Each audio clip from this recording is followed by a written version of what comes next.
It's good to win a football game. Obviously, that's why you go out there to compete. I think when you evaluate and you see where we're at, we've got to improve if we're going to win the Big Ten championship. We've got to improve at the point of attack on both sides of the ball. You've heard that before, and that message won't change. I think, we went out with a mission offensively to get Denard very involved, running the football. I thought he did a nice job with that. I think did a nice job in the throw game. The interception, I think Vince was fighting the umpire a little bit, but also, it's just one of those things that we've got to execute that. But from that standpoint, and defensively, played 98 plays.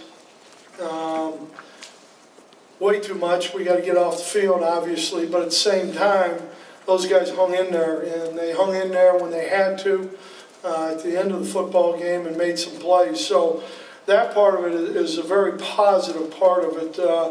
I think they adjusted to some things that we adjusted to some things that they were doing, which helped in the second half.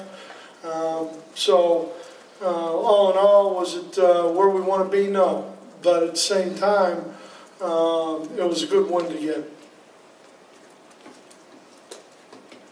How much does UMass provide you an opportunity to work on the things you need to work on both sides? Well, I think they do. I think from an offensive and defensive perspective, I think what we manufacture, Larry, this week against each other has to be part of it. What we do ones-on-ones and what we do, competing-wise. I think that's all a big part of it. So, they give us, they're running a lot of the spread, but there's a lot of things within that can help us. Brady, how's Brian Byer? Is he going to be available? I don't think he'll be available this week. He tweaked the knee a little bit, but hopefully in 2 weeks. Fitz, how much of an emphasis will that be to get him started rolling against you? Well, I think it's important, anytime we can get, the running back and involved is huge for us, and I think when you see that involvement from the running game with him and Denard, and then complementing with the pass game, it's worked out well for us.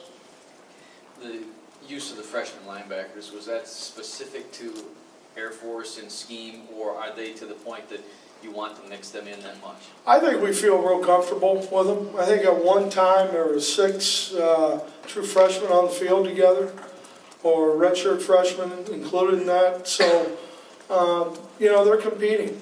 And this whole game is about competition. And, guys who, are playing well, or guys who are earning time, they're going to play. Brady, when did you guys identify Devin Funchess in camp, or Ben said, okay, this is a guy that can be a playmaker for us? And do you have to, he had a big game, and he came in and said, I got to block better, but do you have to temper his expectations a little bit? You're not going to have a 100-yard receiving game every week?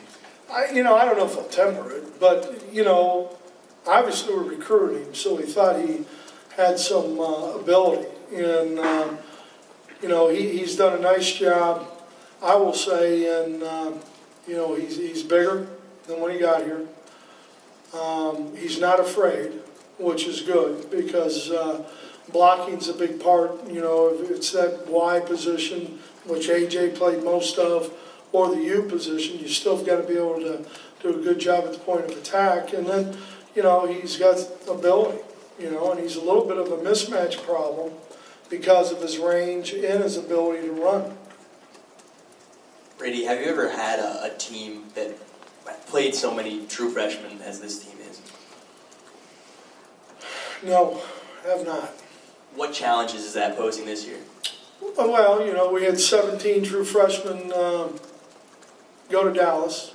Some of them hadn't flown. The schedule that we keep, there's an itinerary, and when we meet, what we wear, what we eat, all those things. I mean, it's, I don't want to call it babysitting, but it's a lot of, educating. And, our upperclassmen have done a good job, so a young guy understands what, is expected.